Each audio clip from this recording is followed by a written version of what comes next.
Alessandra. Já estamos ao vivo. Bom dia a todos, a todas, a todos. Eu sou Ana Paula Felipe, coordeno a Educação Especial da Rede Municipal de Educação de Florianópolis. Estamos realizando o Seminário de Educação Inclusiva, onde o título, Os Atores do Processo Educativo, Reflexões para Além da Pandemia. Estamos aqui hoje reforçando cada vez mais o processo de educação inclusiva das pessoas com deficiências, dos nossos estudantes. Esse seminário ele está sendo transmitido via YouTube, não só para a rede municipal, mas a maioria dos participantes são da rede municipal de Florianópolis, mas todos sejam bem-vindos, convidados, e todos que se inscreveram, o link de frequência estará a partir das 11 horas, tá? A equipe toda da Coordenação de Educação Especial está a postos, então solicite que não acabam não se colocando ali na hora da transmissão do via YouTube, questões só pertinentes realmente às nossas falas e ao seminário.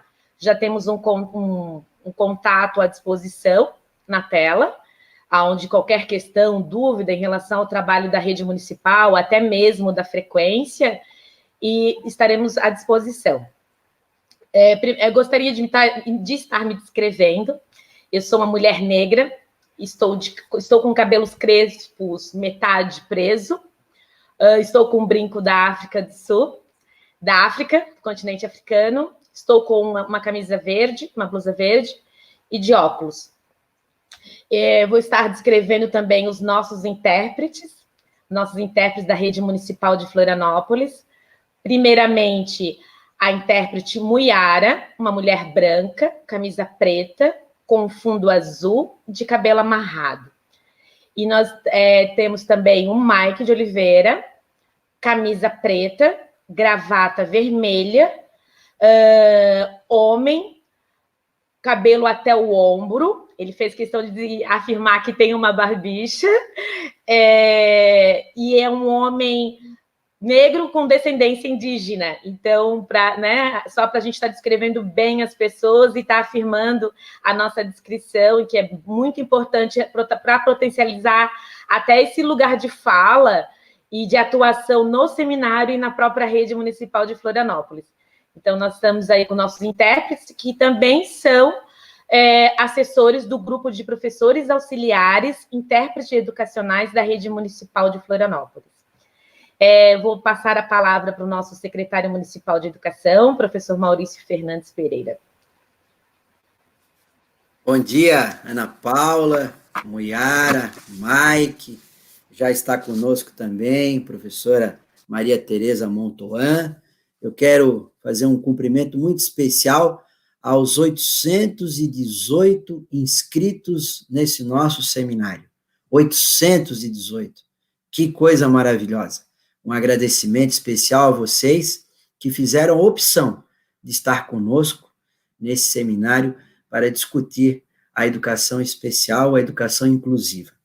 Eu sou um homem branco, pele branca, cabelos castanhos, estou vestindo uma camisa amarela, e eu quero fazer, Ana Paula, 2 registros.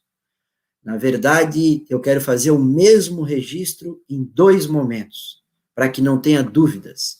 Eu quero fazer o registro agora e ao final da minha fala. Eu quero registrar que a política de educação especial, que mais do que uma política de educação especial, precisa ser uma política de inclusão social. E não há a possibilidade objetiva num país chamado Brasil, num estado chamado Santa Catarina e numa cidade chamada Florianópolis, um passo sequer atrás da inclusão. Em Florianópolis, nós não teremos retrocesso. As crianças especiais são muito especiais e precisam ser cada vez mais incluídas nas chamadas classes normais, entre aspas. Não há um passo a menos na nossa política de inclusão na cidade de Florianópolis. Eu quero cumprimentar a todos, mas eu quero registrar que desde 2017 nós delegamos a Ana Paula uma possibilidade objetiva de a gente fazer mais e fazer melhor na educação especial.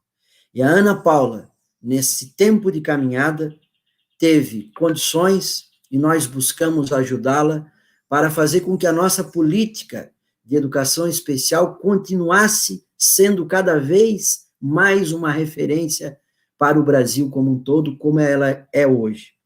Ana Paula sabe disso, teve tanta liberdade, que num belo dia eu pedi para a gente criar uma nova sala multimeios e a Ana Paula disse para mim, como secretário de Educação, não. Segundo ela, não precisava. E eu queria incluir uma outra sala multimeios numa determinada unidade educativa nossa. Ou seja, não há gasto, não há despesa em educação, obviamente. Mas na educação especial, o investimento que é em educação e educação especial precisa ser cada vez mais ampliado. Quero dizer para vocês, todos que estão nos vendo, nós tínhamos, em 2016, 23 salas multimeios. Hoje são 39 salas multimeios e não existe nenhuma e nem pode existir nenhuma negativa por nossa parte de abrir uma nova sala multimeios em todos os locais necessários. Mais do que isso, buscamos qualificar as salas multimeios com profissionais, com equipamentos, com tecnologia, com jogos, com brincadeiras, com profissionais qualificados. As salas multimeios, nesses últimos tempos, nós ampliamos em mais de 80%. Nossos estudantes com alguma deficiência saiu de 505 em 2016 para 1.340 em 2020. A pergunta que fica é, onde que estavam essas crianças? Onde que estavam essas crianças? Muitas delas estavam, inclusive, nas escolas particulares, nenhuma crítica às escolas particulares, até porque a Constituição brasileira permite a livre iniciativa às escolas particulares, mas hoje nossa rede é uma referência na cidade de Florianópolis para todos aqueles que buscam um trabalho qualificado nessa área. E aqui o meu registro aos profissionais de educação especial da nossa rede, que fazem um trabalho brilhante, magnífico, e inclusive os profissionais que eram em número de 239 chegaram a 373. Já os profissionais, professores efetivos da nossa rede, que eram 36, hoje são 61. Investimos em tecnologia, notebooks, playtable, isso tudo. Mas por que eu estou falando isso? Eu estou falando isso porque muitas vezes os discursos, eles são muito bonitos, mas nenhum discurso, ele pode ser avaliado pelas simples falas. Eles precisam ser avaliados pelas ações e pelas ações práticas. No município de Florianópolis, a política de educação especial é, acima de tudo, uma política de educação inclusiva. É uma política de valorização de todos os profissionais que hoje atuam nessa área. E a gente não pode jamais pensar que nós estamos fazendo favor e qualquer outra coisa nesse sentido. Não. Nós estamos fazendo o que diz o título da palestra da professora Maria Tereza Montoan. Estamos fazendo justiça social. Estamos fazendo um modelo social de deficiência. Por quê? Porque, como diz o título, isso é um direito à educação. E um direito à educação aonde o título do nosso evento também qualifica o nosso olhar para a educação especial. E o título do nosso evento é Os Atores do Processo Educativo, Reflexos Além da Pandemia. Os atores do processo educativo são, em primeiro lugar, as nossas 1.340 crianças que hoje nós temos na nossa rede. Por que eu digo que eles são em primeiro lugar? Por uma razão muito simples, e perdoem os nossos professores, e eu sou professor desde o século passado, desde 1995. Não há professor se não tiver criança. Não há professor se não tiver criança. Só há escola porque tem professor, mas só tem professor porque tem escola. A escola, a creche no município de Florianópolis, a gente chama de Núcleo de Educação Infantil Municipal, os nossos NEINs, tá? Eles só existem porque existem os atores sociais, e o primeiro ator social é aquele que é o elemento, o ator que nós aqui dedicamos toda a nossa educação. Por isso, Ana Paula, eu parabenizo todos os profissionais, os 373 profissionais de educação especial que atuam no nosso município, que fazem um trabalho brilhante e, como eu disse, um trabalho de inclusão. E aqui, ao final da minha fala, eu quero registrar: se a política nacional pode ter retrocesso, em Florianópolis não haverá retrocesso. Não há um processo que pode chegar, que é um processo de que não será mais de inclusão, será um processo de exclusão. A política em Florianópolis continuará com uma política de inclusão. Nossas 1.340 crianças precisam estar integradas nos espaços coletivos das nossas creches, das nossas escolas, da nossa igreja, de maneira que nossos irmãos que não têm deficiência possam também aprender com aqueles que têm deficiência. E aqueles que têm deficiência conseguem também aprender com os que não têm. A política tem que ser de inclusão nos espaços coletivos da nossa rede. Um passo a menos, jamais. Por isso que o debate na sociedade recentemente foi um debate muito duro, mas nós não vamos entrar aqui nessa discussão. A discussão é o território de Florianópolis, é o território da nossa rede. Nossa rede continuará incluindo e continuará ampliando as nossas políticas de educação especial, sem um passo atrás jamais. Eu quero parabenizar a todos, agradecer a possibilidade de estar aqui com vocês e, com certeza, a reflexão da professora Mantoan vai trazer muitos ensinamentos para nós. Ela é uma referência nacional, já esteve conosco várias vezes e hoje abrilhanta a abertura do nosso evento.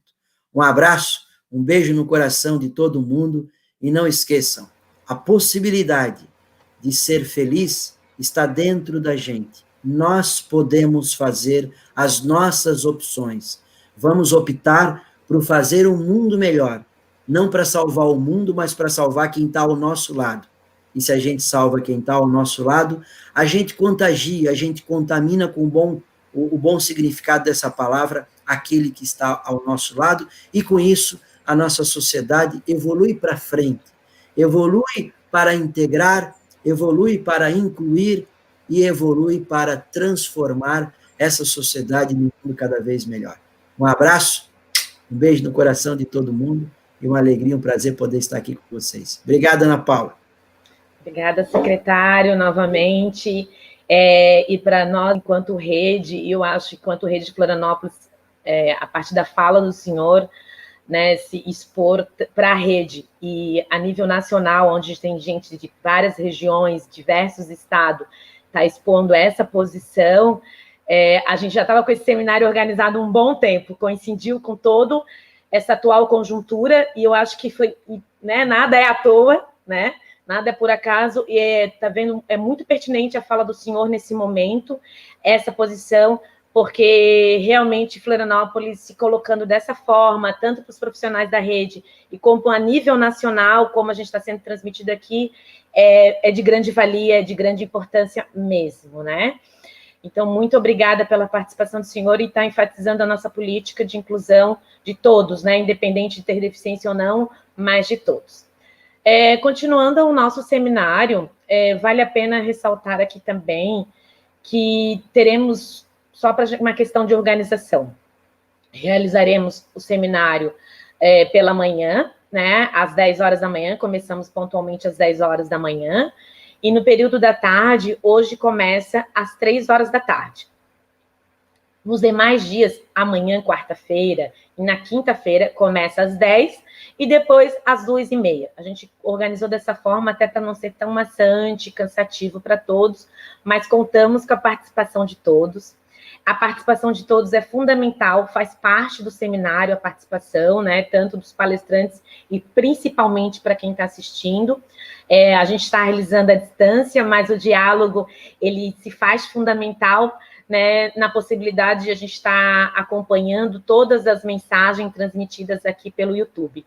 Toda a nossa equipe está a postos para qualquer questão, mensagem colocada aqui, será transmitida pelo palestrante e também pelos mediadores. Nós teremos também diversas representatividades. A organização do seminário foi da Secretaria Municipal de Educação de Florianópolis, né? Agradeço todas as diretorias. Em nome das diretorias, agradeço a diretora Raquel Valduga, do Ensino Fundamental, a Dione Heiser, da Educação Infantil, Sônia Carvalho, da Educação de Jovens e Adultos. Eu coloco isso justamente porque a educação perpassa por todos esses níveis e etapas, né? Então, não tem como a gente fazer inclusão, a educação especial não faz inclusão sozinha, ela faz educação inclusiva dentro da secretaria, com todas as diretorias, e nas escolas, com todos os profissionais das escolas. Então, eu tenho gratidão, né, pelo compartilhamento das nossas responsabilidades nesse processo de inclusão de todos os estudantes. E o seminário, ele justamente também vai transparecer isso por meio dos lugares de fala e atuação no seminário, né? Teremos representatividade dos profissionais da educação especial, da rede municipal de ensino, militantes a nível nacional, famílias sendo representadas aqui. Então, gostaria que realmente todos participassem em todas as palestras, que vocês vão perceber essa representatividade e esse lugar de fala e atuação tão importante na atual conjuntura. Eu estou ocupando espaço aqui da professora Maria Tereza, mas eu acho que é importante ressaltar, né, a atual conjuntura e alguns ventos contrários fazem que a gente fortaleça a nossa fala e refaça a nossa fala, que parece uma fala meio maçante, meio o óbvio, né? Para nós, pelo menos, mas se faz necessário esse momento de posicionamento. Eu fico muito feliz com o posicionamento do secretário, dos meus colegas da Secretaria Municipal de Educação. Muitos me perguntam qual é o nosso posicionamento, e até eu pensei como que eu estaria colocando isso, e eu resolvi colocar algumas palavras que muitas pessoas conhecem. E aí eu vou, para não também ocupar muito tempo, e eu não me perder nas minhas falas, que eu falo sem parar, e só para as pessoas entenderem qual é o nosso posicionamento, eu vou ler um pequeno texto que muitas pessoas conhecem. O título do texto é Preciso Agir. E ele é escrito por Bertold Brecht. É um texto antigo, mas ele está sendo mais atual do que nunca. E esse texto reflete todo o posicionamento, não só meu, mas de todas as pessoas que trabalham comigo, que fazem parte dessa equipe, que fazem parte dessa rede. Até eu disse, quem está comigo tem que pensar dessa forma, não tem como não ser diferente. Então, eu faço questão de ler isso, muitos conhecem, tem na internet, mas eu gostaria de eu gostaria que as pessoas refletissem essas palavras antigas, mas muito na atual conjuntura, né, como eu falei anteriormente, porque nós estamos vivendo num momento onde grupos de pessoas são segregadas por meio de decretos, na tentativa de ser segregadas por meio de decretos. Grupos de pessoas são queimadas, grupos de pessoas são colocadas na rua para se degladiarem e morrerem, onde jovens e crianças estão morrendo de grupos que eu coloco historicamente discriminado, e existe uma tentativa, né, eu interpreto dessa forma, de segregação de determinados grupos, não só por meio de decreto, mas por meio dessas tentativas que eu falei anteriormente. Então, e a gente precisa agir, como diz o título do texto que eu vou colocar aqui. E a gente vem agindo de diversas formas, né? Esse grupo ele vem agindo de diversas formas, né, em diversas frentes, em determinados grupos coletivos, representando a Secretaria Municipal de Educação.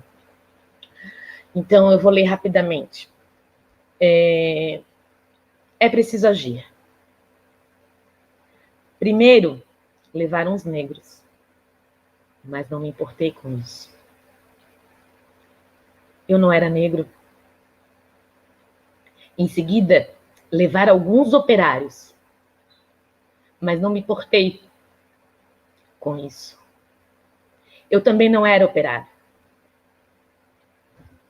Depois, prender os miseráveis, mas não me importei com isso,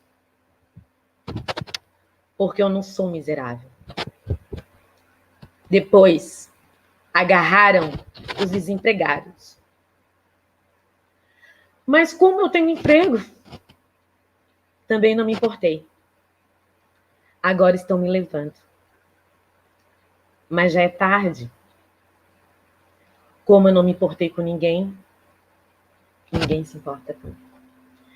Eu só coloquei isso para deixar nossa marca, o nosso posicionamento, né, diante de tudo, não somente de decretos.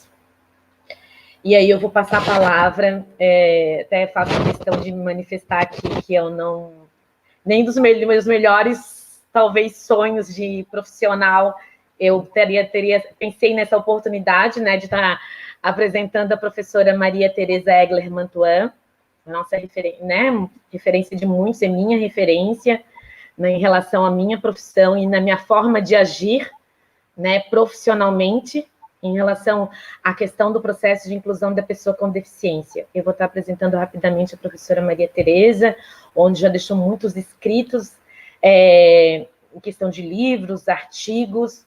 A professora Maria Tereza tem muita contribuição para o nosso país e ainda vem contribuindo da forma mais ativa possível diante do que a gente vive hoje. Então, é uma honra, né? A Rede Municipal, a professora Maria Tereza faz parte da história da Rede Municipal de Florianópolis. Até ontem mesmo eu estava resgatando um documento onde ela fez a introdução, Escola Aberta às Diferenças, em 2004, antes da Política Nacional da Perspectiva de Educação Inclusiva. Então, eu vou apresentar a professora Maria Tereza. A professora Maria Tereza é pedagoga, mestre e doutora em educação pela Faculdade de Educação da Universidade Estadual de Campinas, Unicamp, professora colaboradora do programa de pós-graduação em educação da mesma instituição, coordenadora do Laboratório de Estudos e Pesquisas em Ensino e Diferença, LEPED, Unicamp, oficial da Ordem Nacional do Mérito Educacional, reconhecimento à contribuição à educação brasileira. Dedica-se nas áreas de pesquisa, docência e extensão ao direito incondicional de todos os estudantes à educação escolar de nível básico e superior de ensino. Então, eu passo a palavra à professora Maria Tereza Mantuan, se sinta em casa, né, e muito grata, antecipadamente gratidão, e fique à disposição para se colocar. Muito obrigada. Bom dia a todos, a todas. Bom dia, Ana Paula. E estou, de fato, bastante emocionada hoje por estar abrindo esse seminário, porque eu me considero, em relação à educação inclusiva em Santa Catarina, uma pessoa que chegou antes mesmo da própria Política Nacional de Educação Especial na perspectiva da educação inclusiva, a convite da professora Rosângela Machado, para que pudéssemos pensar numa forma de fazer com que a rede passasse a definir como meta e como princípio principal a educação inclusiva e a educação especial dentro dessa mesma opção, já em início do ano 2000. Então, a minha experiência em Santa Catarina, ela é uma experiência que me traz não só muita alegria pelo êxito dela, como também é uma experiência que extraordinária nesse sentido, de que ela é pioneira e uma experiência que sempre nos trouxe como, e continua trazendo como resultado, um trabalho que, além de ter rompido, né, com tudo aquilo que fazia da educação especial um mundo à parte, né, um trabalho primoroso de formação dos professores, de entendimento e de atualização com relação à educação inclusiva. Então, é um Estado que, hoje, pelas palavras do secretário, e, em especial, Florianópolis, uma cidade que tem, de fato, merecido, que é merecedora de aplauso pelo que tem lutado em favor de uma escola diferente, de uma concepção diferente do que é o ensino especial, e principalmente um Estado que tem, e uma municipalidade como Florianópolis, que tem garra suficiente para manter o seu posicionamento, tem tido, já bem antes de muitos outros estarem envolvidos com a inclusão. Então, esse pioneirismo de Florianópolis, Santa Catarina, é alguma coisa que tem que ser exaltada. Bom, vocês me pediram para falar sobre um tema muito bem entrelaçado, né? Justiça social, modelo social de deficiência e direito à educação. Né? Essas ideias são muito bem ligadas por um ideal educacional que está presente, não é, no nosso ordenamento jurídico. Não é? O direito constitucional brasileiro se articula em torno do conceito de dignidade humana. E a justiça brasileira tem, na justiça social, fundado todo o seu compromisso e a sua ordenação. E tendo na ideia de dignidade humana, o seu centro e ideal de justiça. E, nesse sentido, o direito à educação, após ter sido declarado como direito essencial de todos pelo artigo 6 da Constituição e 205 também, né, é um direito social, de justiça social, que é devido a todas as pessoas humanas dentro da sociedade brasileira. Só por isso a gente já tem justificada a inclusão educacional e só por isso a gente já tem o argumento para combater todas as formas de discriminação, de segregação da educação de qualquer pessoa no território brasileiro. A nossa Constituição, baseada na justiça social, ela é dirigida à consecução de um bem comum. Todos os seus esforços, né, os esforços da comunidade brasileira, elas garantem uma existência digna para todos. E por que isso é importante? Não é? Porque a educação, sendo um bem social, ela precisa ser alcançada por mecanismos que são típicos da justiça social. Ou seja, que atribuem a todos o mesmo direito, independentemente de características particulares que essas pessoas possam apresentar. E qualificam o sujeito da educação como um sujeito que não pode ser educado em um outro meio, à parte, mas que tem que estar na escola com todos os da sua geração. Então, só por isso, a inclusão no Brasil,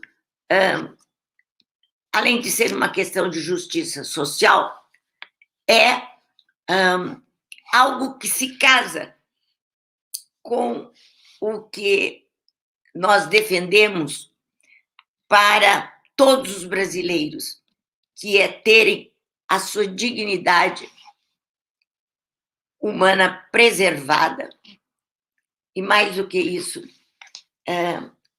ter a consecução do bem comum na educação como uma plataforma, como percebemos em Santa Catarina.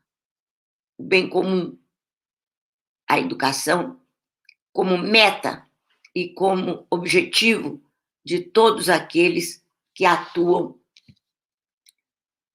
na educação nesse estado e nesse município e que garante a todos esses alunos uma existência digna. Então, falar sobre justiça social, direito social, educação,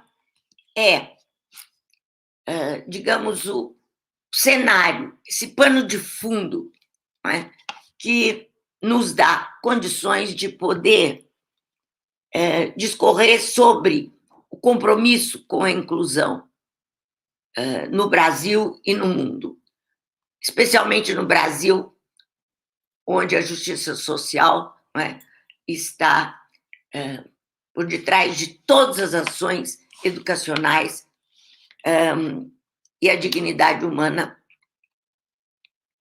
como o que se preserva, acima de tudo, em todos os atos educacionais neste país. Bom, partindo daí, alguma coisa é preciso ser notada. A Constituição brasileira atual é de 1998, e ela coincide mais ou menos com o momento em que eclode, né, no mundo uma ideia que, apesar de ser altamente revolucionária, ela ficou, durante algum tempo, não digo esquecida, mas aguardando a oportunidade de poder se manifestar de uma forma veemente, como nós temos visto hoje, em relação ao que é a deficiência, ao que é a educação para todas as pessoas com deficiência. O modelo social da deficiência, ele veio como uma novidade, se a gente pode dizer assim, completamente dissociada de tudo aquilo que se entendia e que, infelizmente, ainda se entende como pessoa com alguma deficiência. Porque ele veio para deslocar de uma forma bastante forte essa interpretação do sujeito com deficiência para o meio em que ele atua.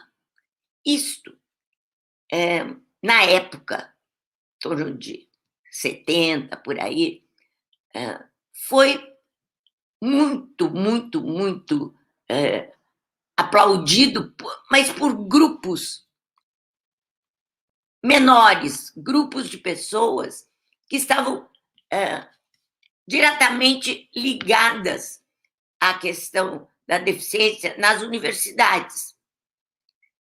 Mas a ideia, especialmente na Inglaterra e Estados Unidos, mas a ideia, ela foi penetrando e se juntando a outros movimentos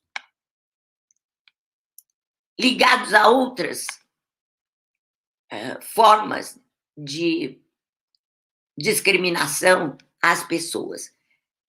E eu acredito que a Constituição Federal de 88, ela, de certa maneira, se banhou nessa ideia, porque a deficiência e o atendimento às pessoas com deficiência, que era do capítulo da ordem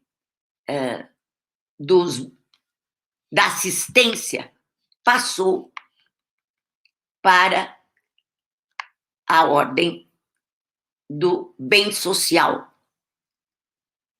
E isso ficou marcado na Constituição brasileira como alguma coisa que teve seus efeitos, mas que, de fato, conseguiu, não é, mostrar a alguns, em torno do final da década de 90,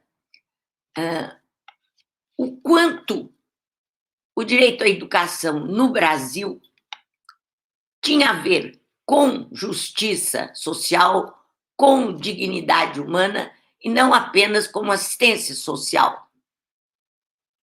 E isso é de uma importância enorme, porque pensar na pessoa de forma caritativa, atendendo a determinadas necessidades, tem a ver com justiça distributiva. Nós temos que oferecer a alguns, em determinados momentos, à nação, não é? Aquilo que eles necessitam prioritariamente, mas colocar o direito à educação dentro do capítulo da justiça social, mais do que do capítulo do entendimento da justiça social, traz para nós, professores, uma responsabilidade enorme em relação à nossa profissão, a tudo que fazemos, a tudo que para nós significa, de fato, ensinar. E ensinar a todos. E ensinar a todos num mesmo ambiente educacional. E mais ainda, ensinar para que todos possam atingir o máximo de suas capacidades, sem uma capacidade especificamente definida. Todos têm o direito de chegar a todas as etapas do ensino básico e ao ensino superior, de acordo com suas capacidades. Isso é altamente revolucionário dentro de um ordenamento jurídico, porque atinge a todos, atinge a todo cidadão brasileiro. E a justiça comum, por ser dirigida à consecução de um bem comum, exige que todos todos nós direcionemos nossos esforços para garantir dignidade na educação brasileira. E dignidade na educação brasileira significa todos numa mesma escola e aprendendo segundo suas capacidades. Infelizmente,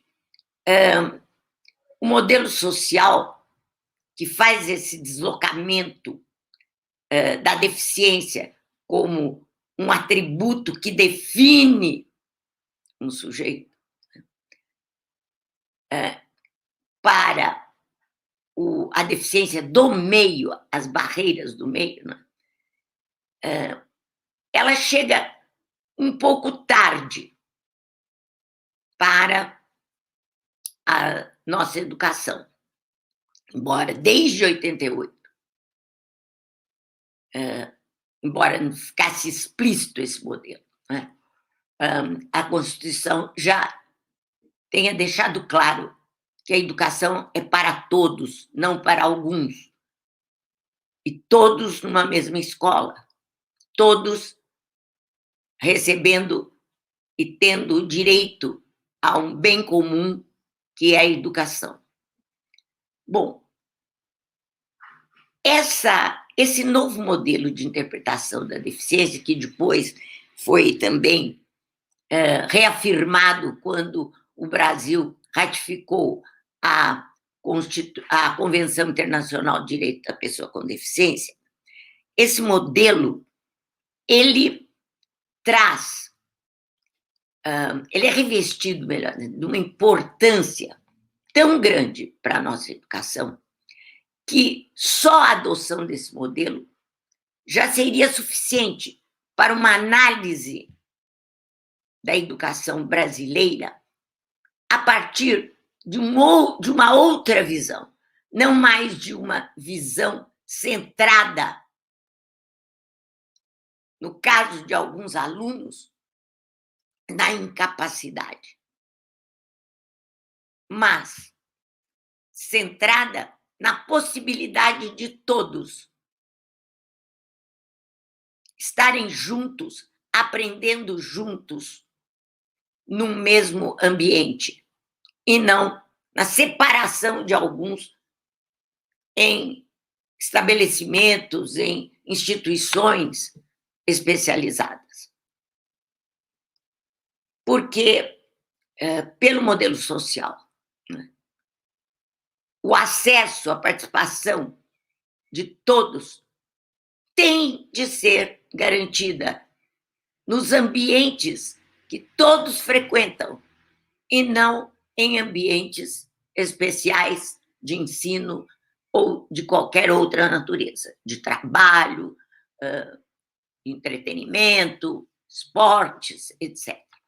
Essa é uma ideia que nos parece bastante clara, mas que não é tão fácil assim de ser assumida. E mais do que isso, de ser assumida por um entendimento que vai além da obediência à lei. Porque uma ideia dessa natureza, de uma escola para todos, de um ambiente que não discrimina, de uma educação para todos, de um município para todos, de um trabalho para todos, de uma vida dentro de um mesmo ambiente, de uma vida que tem o direito, né, de ser vivida sem qualquer exclusão, essa ideia implica em modificações profundas, não só no nosso entendimento do direito de todos, da dignidade humana, mas implica também numa mudança, né, do modo de se fazer educação.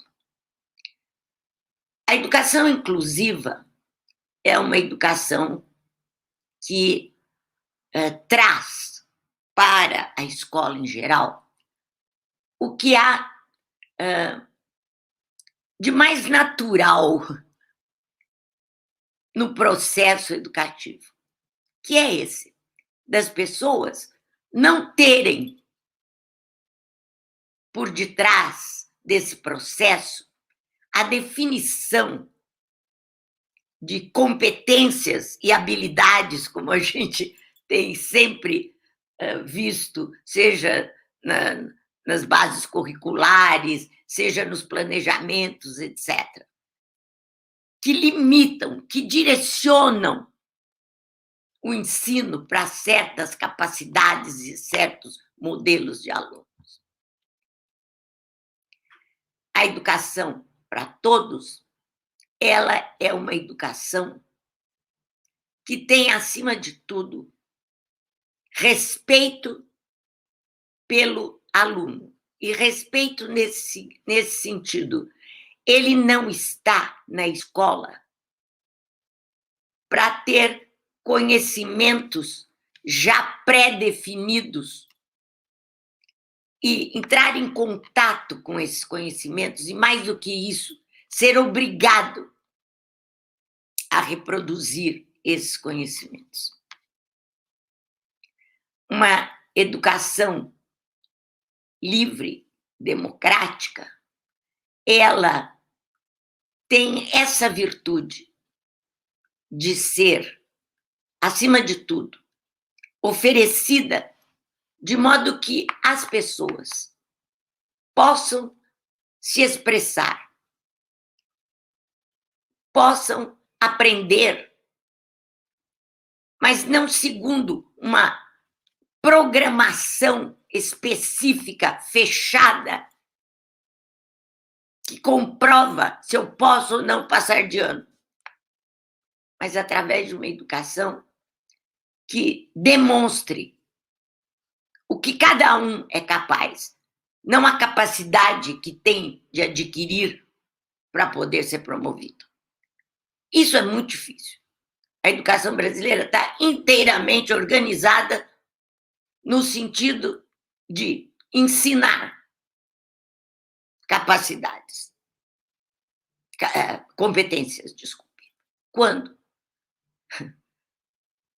é impossível ensinar competências a não ser dentro dessa visão de um ensino que reproduz, de um ensino que é transmitido,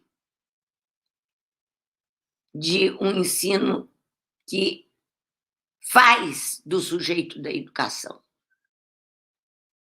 que é o aluno, um ser que tem a obrigação de entender e de reproduzir aquilo que foi ensinado para que possa ser considerado um sujeito da aprendizagem. Aquele sujeito cuja aprendizagem pode dar louros não só à escola, ao sistema, como a ele próprio, embora o que esteja por detrás desses louros seja apenas um assujeitamento ao que é transmitido de fora, um conhecimento que vem pronto e impossível de ser modificado. Porque qualquer modificação que fuja aquilo que está determinado pelas competências exigidas no currículo, não se considera. Não se considera. Então, nós temos uma visão educacional a partir do conceito de justiça social, que, por sua vez, tem também, do ponto de vista social, um amparo no modelo social de deficiência que vigora atualmente no Brasil, por ter adicionado a Convenção à Constituição por quórum privilegiado, né? O que nós temos é uma dificuldade muito grande de entender que, de fato, o que nós temos a partir da inclusão não é apenas o direito de ser inserido numa escola, mas nós temos com a inclusão o direito de todos os alunos terem uma educação para cujo acesso e participação não se tem um modelo, não se tem um aluno ideal, não se tem uma aprendizagem pré-definida que ele tem que expor para demonstrar que a educação é uma educação que tem qualidade, uma educação que deu a ele o direito de ser promovido, que deu a ele essa ilusão de que é um vencedor na escola. Então, nós, professores, vivemos esse dilema, porque temos a obrigação, não é, de ensinar. Esse é o nosso ofício. E de ensinar num tempo em que o paradigma da aprendizagem está acima de tudo e de todos. Ocorre que o paradigma de aprendizagem, nos tempos atuais, é um paradigma que precisa ser combatido, porque ele tem por detrás exigências que não têm a ver com a capacidade, com o interesse, com as habilidades, com as possibilidades, com as capacidades de cada um, mas tem a ver com o que a escola pode fornecer para formar alguém que interessa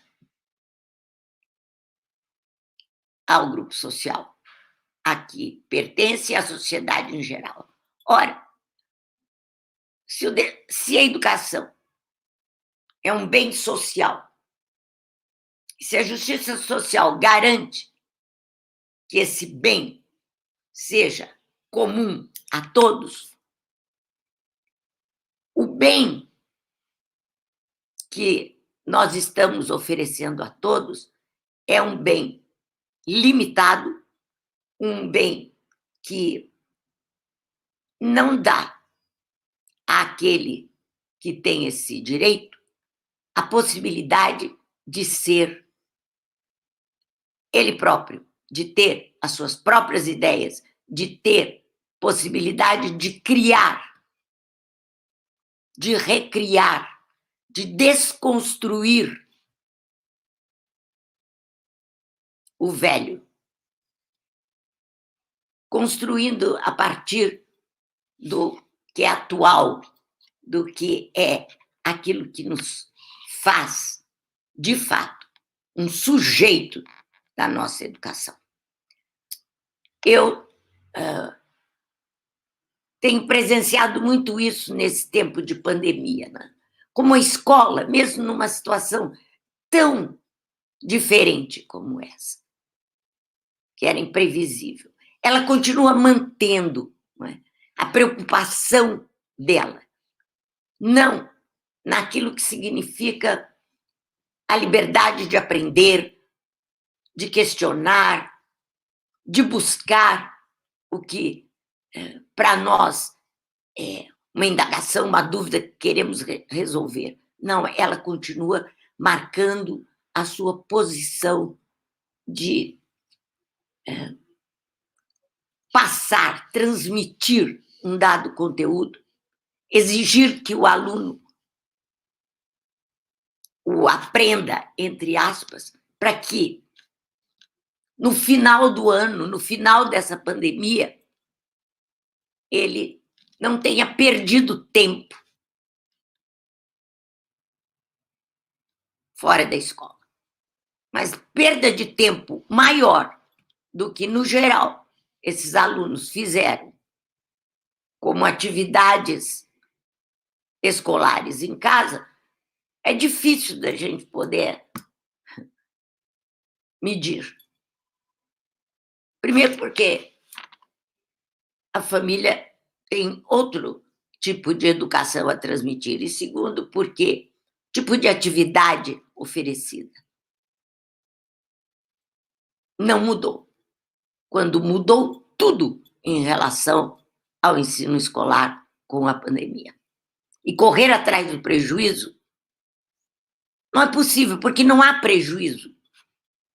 Só há prejuízo quando você tem, em relação à educação, todas as suas metas, todos os seus planos quantificáveis.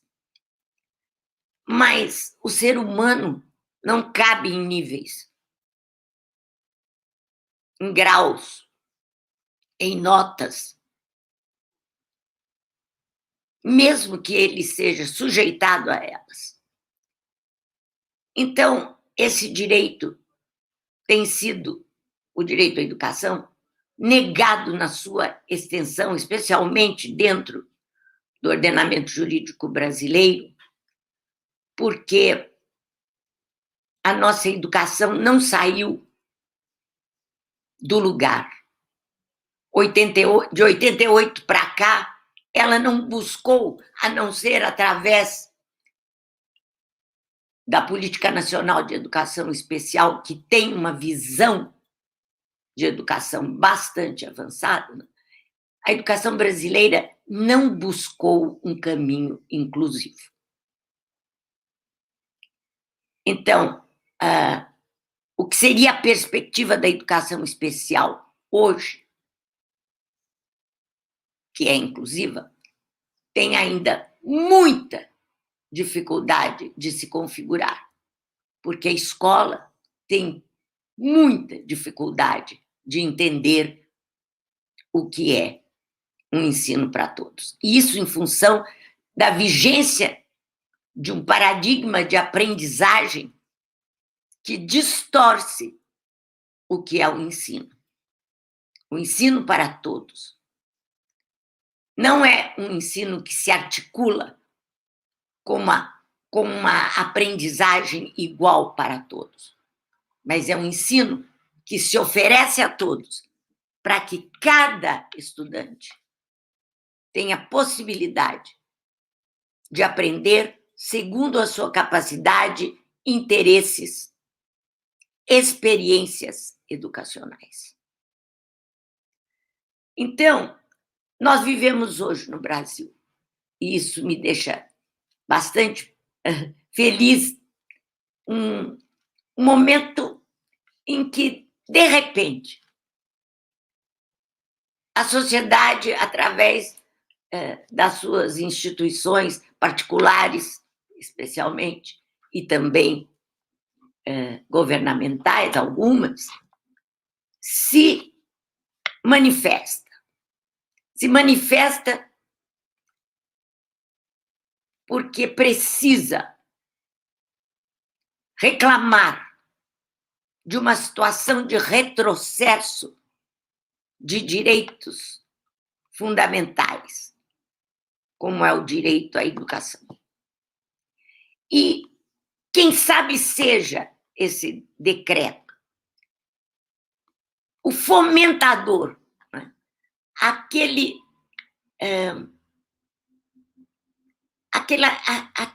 primeiro passo que é definitivo para que as pessoas possam, de fato, perceber o que é perder uma ideia tão poderosa como é a inclusão, seja na escola como na sociedade em geral. Eu tenho notado isso. Pessoas que falavam com uma certa relutância a respeito não só da educação especial, mas da inclusão como um todo, não só de alunos, público-alvo da educação especial, de repente, estão se manifestando incisivamente de uma forma que, para mim, é reconfortante, mas às vezes inusitada, em favor da inclusão. Eu vejo, por exemplo, instituições que atendiam a pessoa com deficiência se manifestando a favor da inclusão. Eu vejo, de fato, os pais se arregimentando, buscando todas as formas possíveis de fazer com que eles tornem muito claro que não vão arredar o pé, que continuarão exigindo que seus filhos, apesar do decreto ainda não ter caído, continuem na escola, porque há muitas escolas que estão, inclusive, exigindo dos pais, né, que tragam documentos para que os filhos possam ser encaminhados para instituições especializadas. Essa reação forte da sociedade brasileira é uma reação que tem por detrás um entendimento do que é a justiça social. Nós não podemos entender que um bem que é comum a todos nós, de repente, seja comum a alguns, seja específico para alguns. Isso é alguma coisa extraordinária que está acontecendo nos nossos tempos. Nunca eu vi, por exemplo, tantas manifestações como eu tenho lido e percebido hoje a respeito do direito social à inclusão, impedindo qualquer retrocesso, impedindo que qualquer ganho seja eliminado da educação dos seus filhos, sejam pais de pessoas com ou sem deficiência. Público-alvo ou não da educação especial. Então, assistir a tudo isso, no meu caso, que é alguém que, quando começou a lutar por esse direito, só recebia das pessoas reprovações, formas de entender a minha palavra completamente disparatadas, distorcidas. Uma pessoa que era considerada radical em educação e inclusão, o que eu vejo hoje é tudo isso acontecer na nossa sociedade a partir do dia 1º de outubro. Quer dizer, não é só num estado, numa região. Nós temos manifestações no Brasil inteiro. E até de instituições especializadas.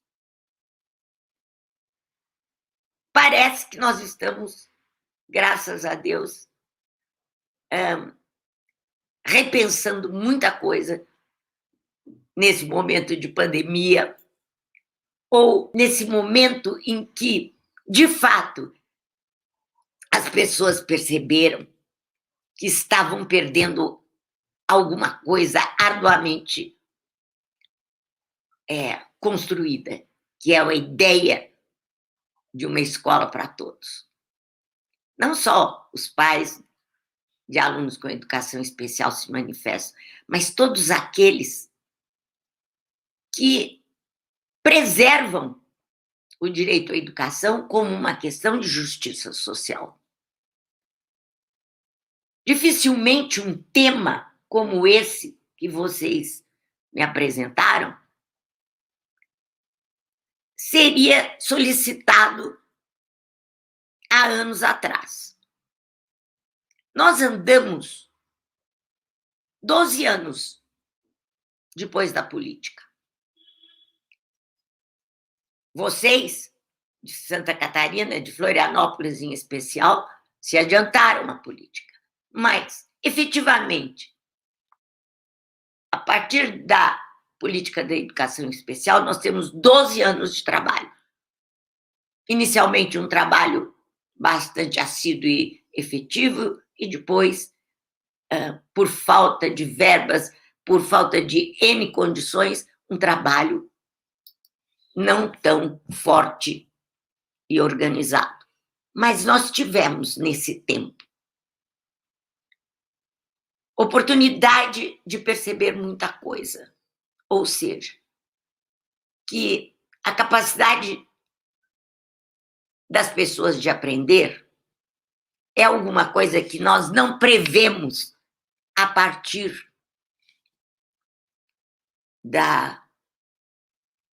de um laudo que torna alguém sujeito de uma educação à parte, mesmo sendo dentro de uma sala de aula comum, com currículos à parte, atividades, etc. Então, isso é fantástico. Isso é fantástico porque nós estamos vivendo, nesse momento, uma consciência social, um ideário social, que nós não tínhamos muito claro desde o final do século passado, mas que agora está efervescente. E isso porque a gente está vendo que pessoas que antes estavam em escolas à parte, segregados, hoje estão chegando às universidades, estão se candidatando a cargos políticos, têm vida independente.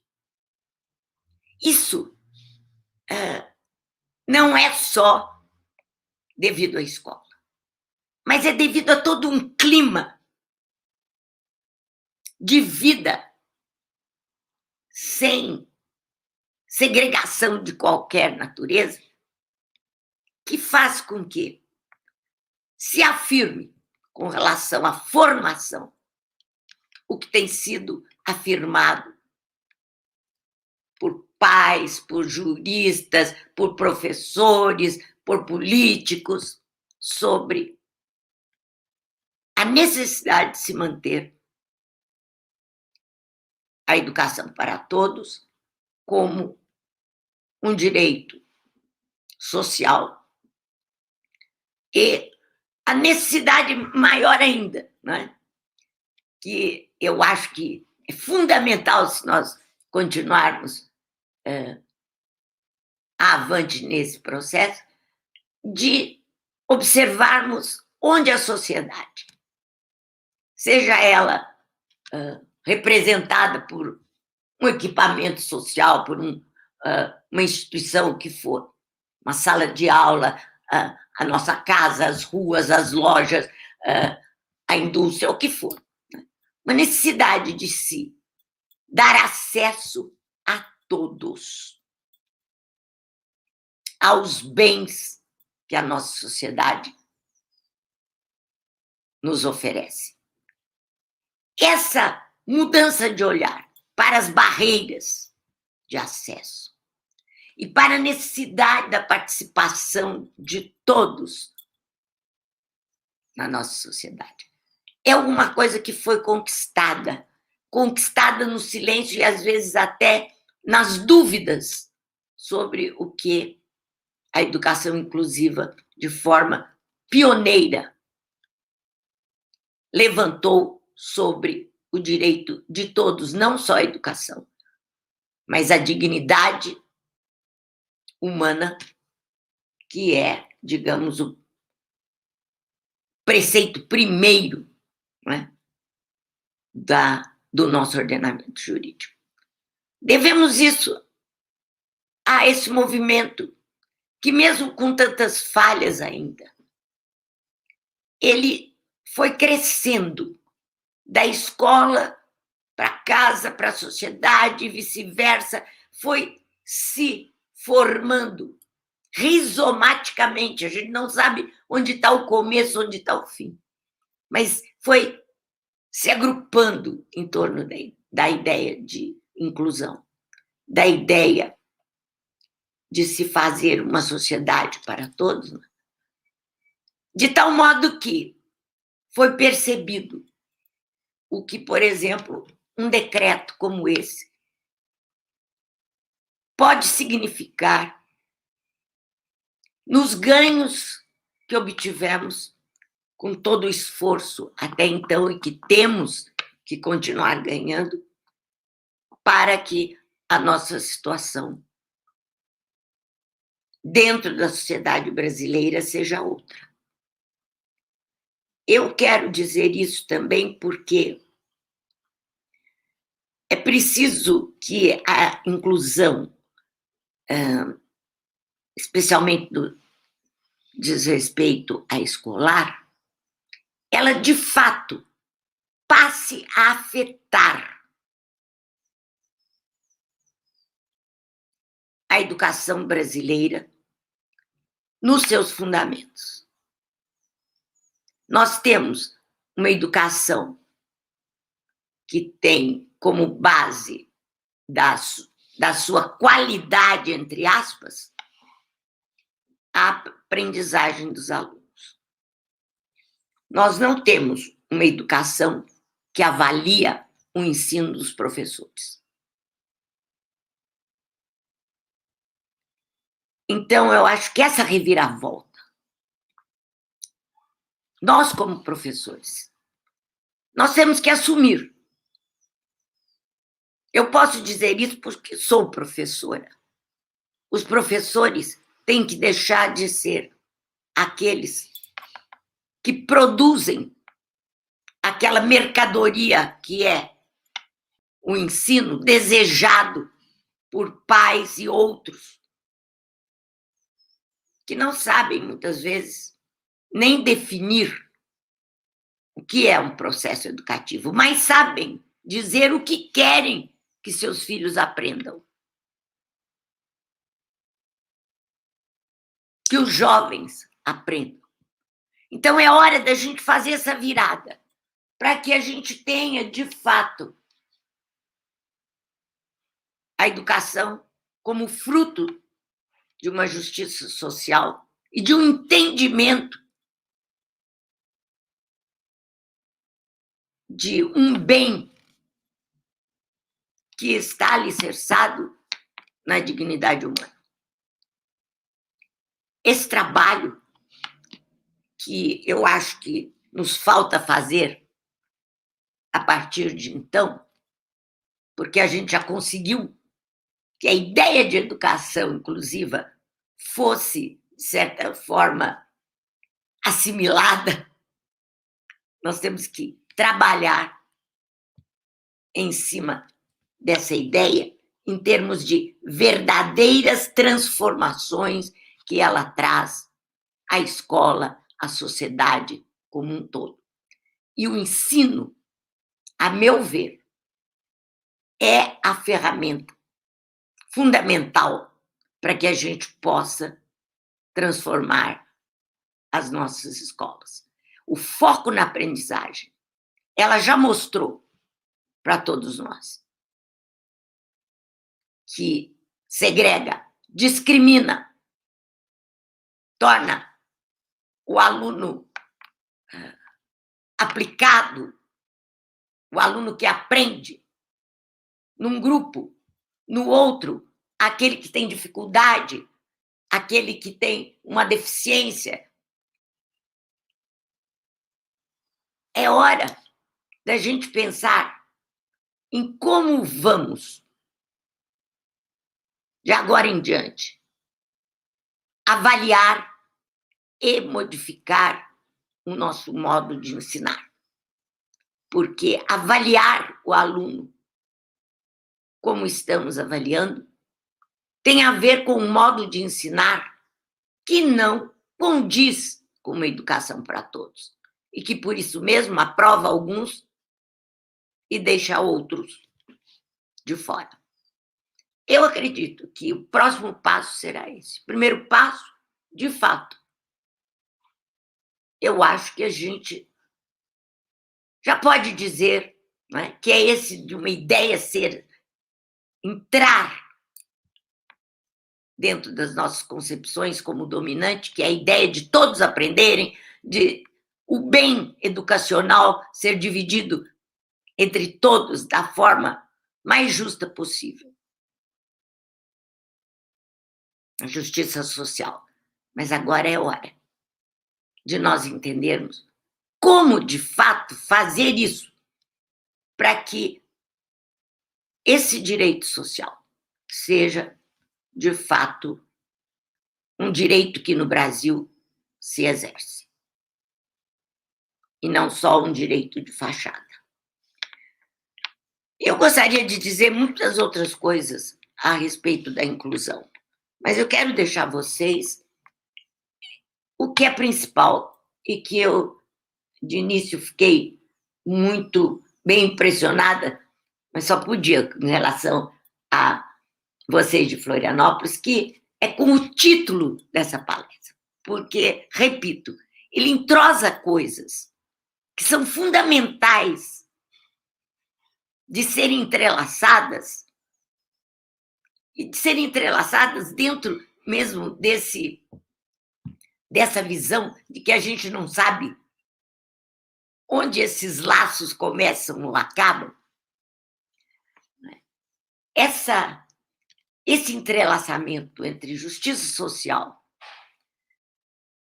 inclusão como direito e educação é alguma coisa que, se de fato defendermos, vai automaticamente fazer com que a gente repense como ensinamos. Eu gostaria de poder voltar a conversar com vocês daqui a alguns anos em relação ao que eu disse hoje. Eu gostaria que o tema, né, se transformasse em justiça social, ensino inclusivo e, especialmente, uma evolução da sociedade e da escola brasileira para um outro tipo de horizonte. Não mais esse horizonte mercantilizado, mas um horizonte potencializado pelas capacidades humanas que existem nas nossas escolas, desde a educação infantil até a pós-graduação, e que tem sido sacrificado por uma educação que visa uma aprendizagem pré-definida, como nós temos hoje para promover a educação e os alunos do nosso país. É um trabalho difícil? Eu acho que é um trabalho que merece de nós, professores, muita garra, compreensão e responsabilidade. Porque nós estamos acostumados a receber pronto o que temos de ensinar. E até receber pronto como temos e o que temos de avaliar. E o trabalho agora é fazer o contrário. É, junto com os alunos, criar nas salas de aula um ensino que não é pronto, mas que está sempre sempre buscando o novo,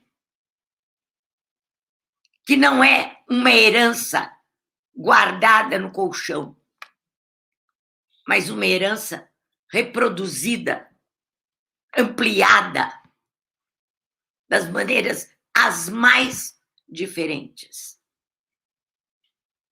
para que não se consolide como algo que se tem, mas algo que se precisa ter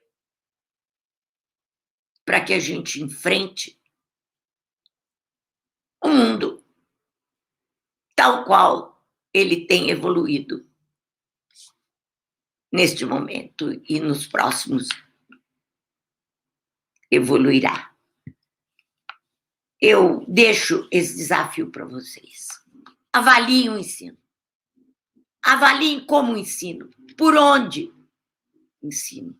Que bases estão fincadas na escola para que a gente possa fazer um ensino diferente. Nós temos esse direito de repensarmos nessas bases. O que consideramos como um ensino que, de fato, está adequado àquele grupo com o qual nós trabalhamos, mas não adequado nesse sentido de pronto para que aquele grupo possa chegar a uma aprendizagem X e ser premiado por isso. Mas adequado aos tempos, às vidas, ao território onde essa escola está. Ou seja, é nos voltarmos, quando ensinamos, para um processo que não pode ser definido, pré-definido de fora, e muito menos avaliado da mesma forma. Ensinar é uma das ações mais nobres, mas pode se tornar uma das ações mais pequenas se a gente exigir como contrapartida de todo o ensino uma aprendizagem reprodutora e decorada. Precisamos pensar nisso.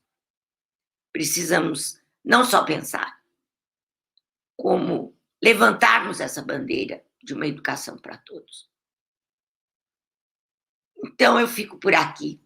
Agradeço imensamente à Secretaria Municipal de Florianópolis, a todos os que me ouviram. E sejam certos de que eu tenho uma alegria imensa de poder repartir com vocês tudo isso que eu lhes disse, especialmente quando eu me referi ao ponto em que estamos com relação à ideia e à potência da inclusão nos dias de hoje no Brasil. Se já chegamos aqui, vamos em frente. Vamos em frente porque, de fato,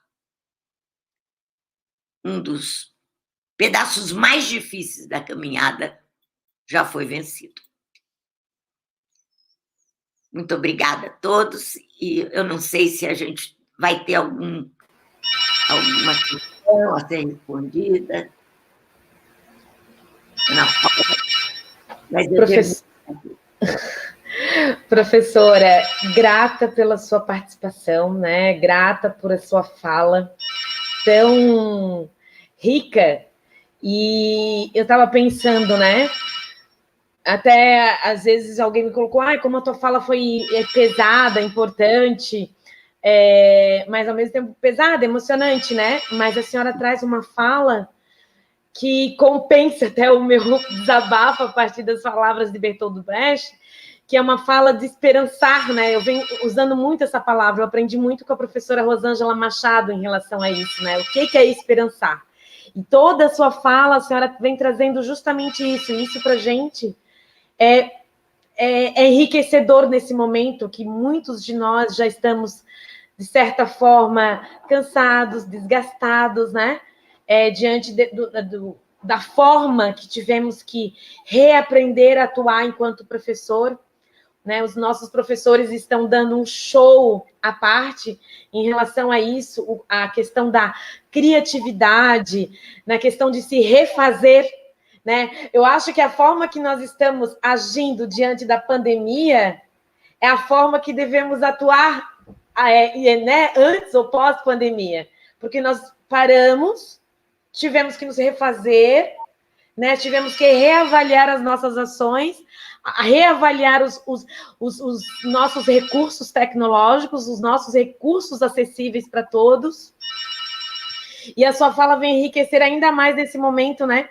Que estamos cansados, estamos, de certa forma, muitas vezes engolidos por um sistema, muitas vezes nos empurrando por determinadas preocupações não tão relevantes como a justiça social de fato, né? O quanto a justiça social está entrelaçada à inclusão de todos, né? A gente sempre, eu venho enfatizando isso muito para a rede. A gente, enquanto rede, a gente não pode mais, principalmente a rede de Florianópolis, desculpe a todos que estão nos ouvindo, a gente precisa, a gente não discute mais a questão de estar ou não estar, né? Por mais que hoje a gente tenha aí um documento pesado que nos pressione, mas a gente está em outro movimento contrário, mas a gente não pode mais pensar, né, esse deve estar ou não, porque essa discussão já está vencida por nós. Eu acho que, né, a gente já venceu enquanto rede. E justamente a fala da senhora, ela vem enriquecer esse nosso trabalho, né? De esperançar, de agir, de ser agente, né? Ser agente, né? Junto, agente da justiça social para todos, né? Que essa inclusão não fique próxima, né? Não fique na responsabilidade de determinados serviços. Então, gratidão, até muitos elogios aqui no chat, né? Muitos elogios, a rede agradece. Temos pessoas do norte, do nordeste do país. Isso faz com que a gente fortaleça ainda mais uma rede de educação inclusiva, que a gente possa sair dessas nossas funções que nos engessam muitas vezes e que a gente realmente não tem como fazer justiça social sozinho ou determinada função, que a gente desconstrua esse conceito de pessoa com deficiência, e a senhora vem trazendo muito isso, né? Que a gente desconstrua essa pessoa com deficiência. Essa pessoa com deficiência, ela não é só essa pessoa, não é só deficiência, né? Como eu não sou só mulher, a senhora não é só uma mulher, uma professora da universidade. A imagem que estamos aqui de mulheres, né? A Mulher não é só a mulher, a intérprete. Nós somos muito mais do que isso. Os nossos estudantes com deficiência é muito mais do que estudantes com deficiência. São sujeitos também de ensinarem a aprender como todos nós. Somos modos diferentes de ser, né? De ser, de se comportar. Então, eu estou sendo repetida porque a senhora vem trazendo tudo isso de outra forma. Então, muitos elogios mesmo, né? Eu só gostaria de a senhora não se estendesse tanto, mas só contribuísse um pouco mais, que a gente entendesse o que é realmente, quem é esse sujeito aprendente, né? Que concepção é essa de aprendizagem que estamos a partir dessa educação inclusiva? Porque muitas vezes a gente fica assim, eu sou inclusivo, né? Eu incluo na minha sala de aula. E aí, quando a gente se depara, e sem julgamentos aqui, a gente se depara num profissional, muitas vezes, engessado, numa concepção de aprendizagem ainda ao modelo caricato de deficiência, né? No modelo assistencialista. Então, que concepção de aprendizagem está por trás disso? Né? Que concepção de sujeito não precisa se estender muito, até porque eu também tenho que poupá-la, né, para outros momentos, mas, né, que concepção é essa de aprendizagem? Quem é esse sujeito que está na nossa frente? Ontem eu me deparei com uma live e eu aprendi muito com os nossos colegas, né, até acabei não me apresentando muito, para quem não me conhece a minha história, aprendi muito com os meus colegas na Fundação Catarinense de Educação Especial e também aqui na rede. E a gente, né, não posso deixar de mencionar a professora Rosângela Machado, que é a nossa referência aqui no município, e já está isso comigo, e eu passo diariamente nisso, que a aprendizagem é uma condição humana, né? A aprendizagem é uma condição humana. Nós todos somos sujeitos de aprender.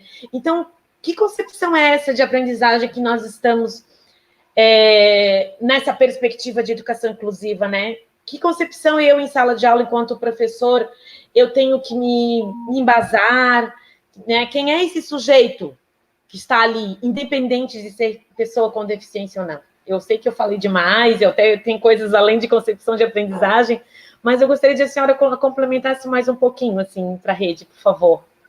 Então, o aprender, como eu disse, é um ato de liberdade. Então, nem todo mundo que consegue demonstrar que aprendeu alguma coisa, de fato, conhece essa coisa, entende dessa coisa.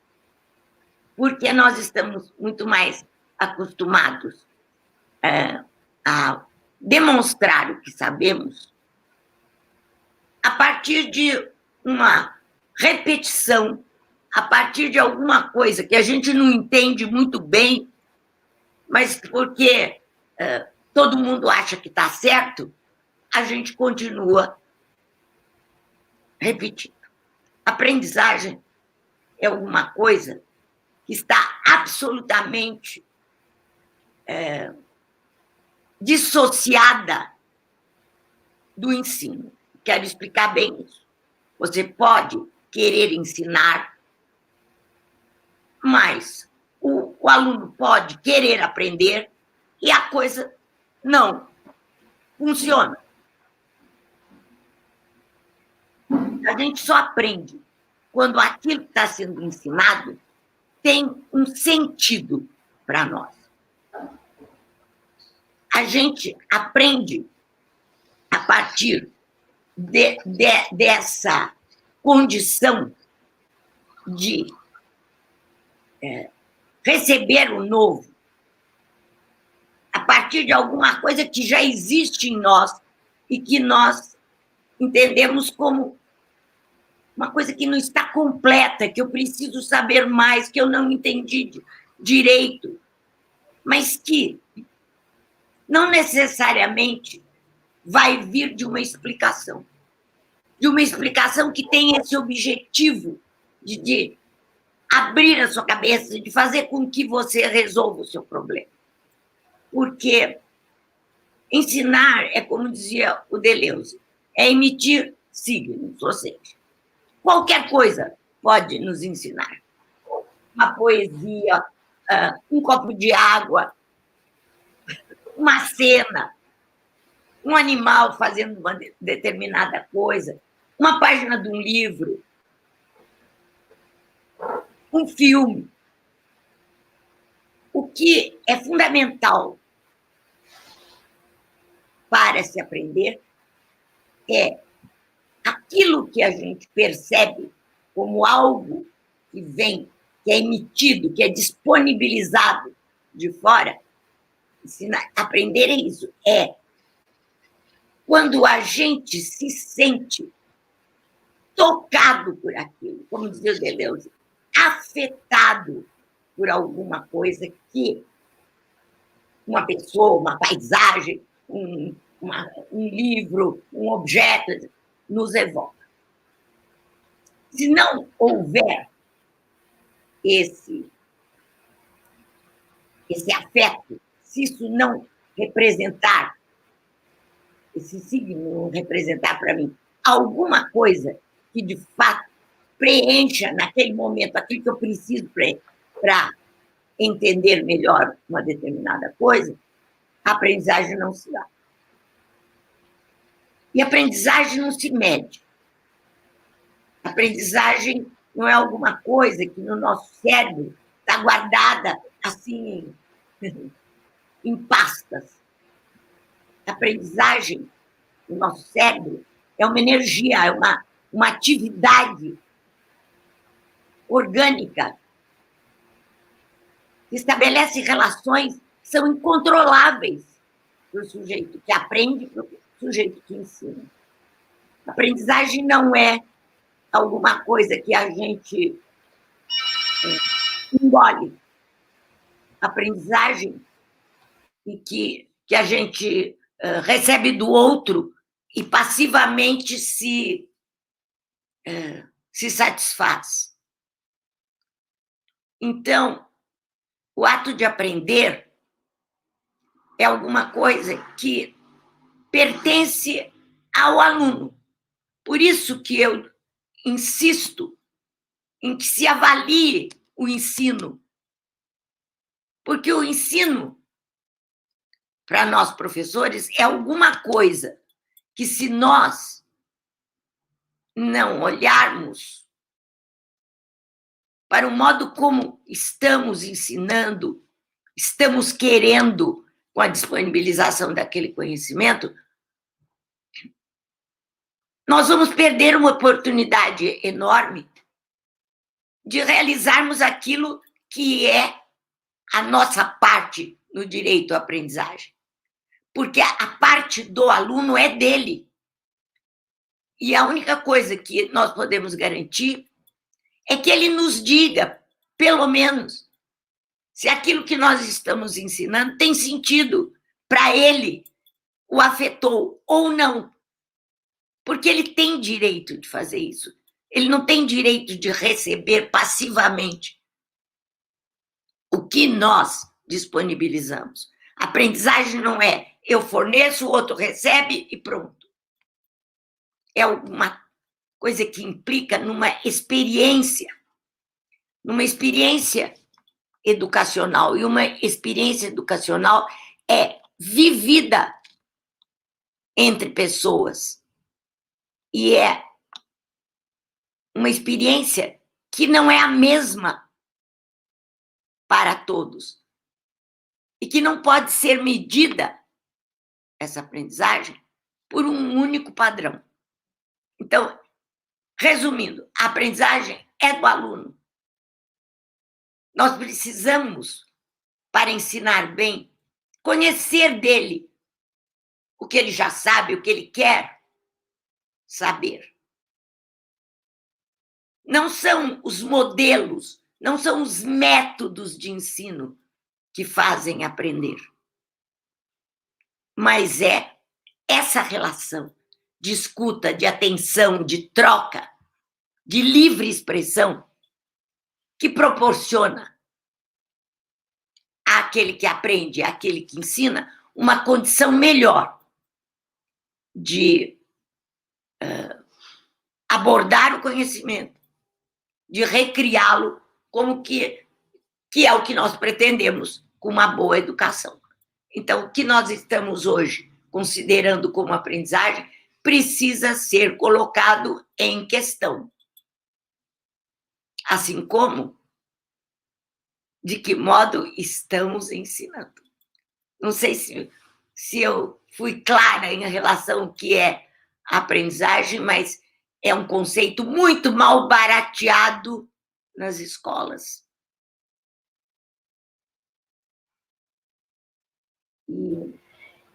Então, professora, muito obrigada, né? Gratidão, na verdade.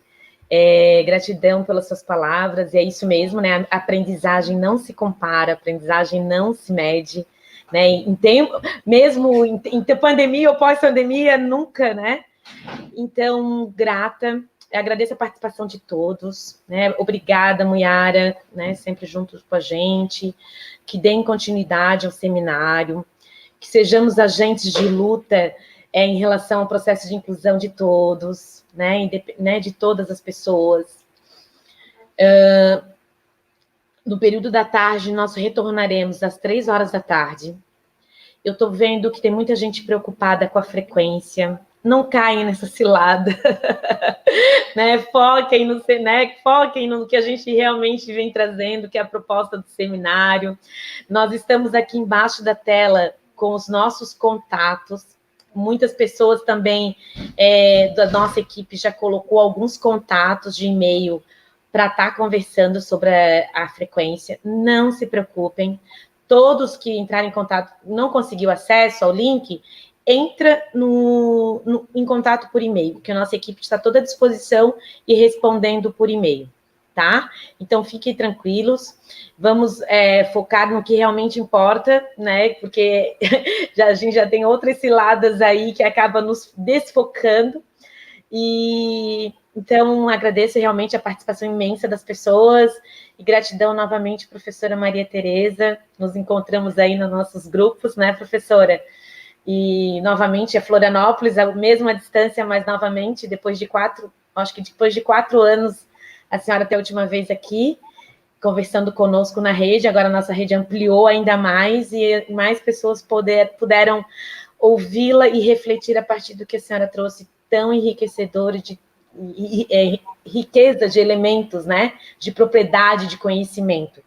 E isso a gente precisa avançar na nossa sociedade e compartilhar ainda mais. Obrigada. Obrigada a todos. Então, até a próxima, até as 3 horas, né? Que é o nosso próximo encontro. E a gente vai continuando conversando entre todos nós aqui. Obrigada, professora. Até a próxima. Obrigada, Maiara.